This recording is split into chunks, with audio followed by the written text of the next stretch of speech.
Hey Colt, in this video we are going to learn about different types of plagiarism. Plagiarism is when you take someone else's ideas or words and try to pass them off as your own without giving the source credit. It's wrong. You're stealing someone's intellectual property. You're cheating and you're not doing the work for yourself. It can be very stressful plagiarizing. You're lying to your parents and you're lying to your teachers.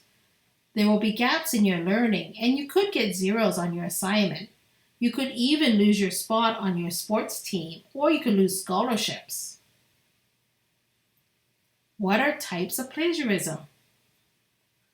There's complete plagiarism. That's when you take someone else's paper and you put your name on it and you hand it in.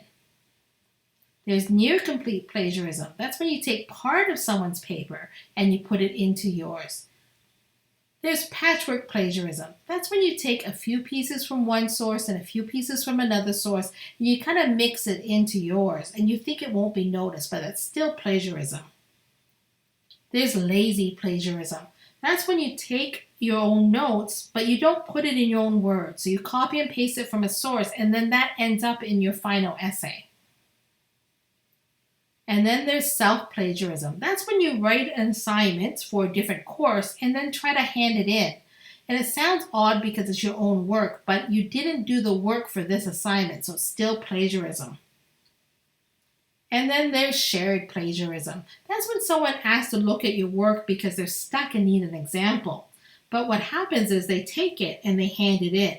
You may not have attended it, but you still get in trouble for it. So be careful when you're sharing your work.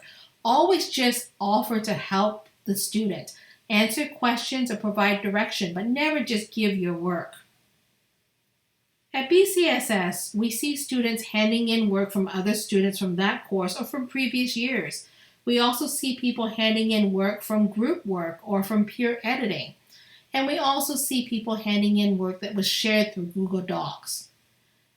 There's also a problem with copying and pasting and then just changing words and thinking that's okay. Those are all examples of plagiarism.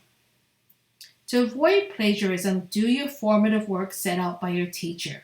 Take notes and make sure it's in your own words. And manage your time. Look at your schedule and don't wait till the last minute to do assignments.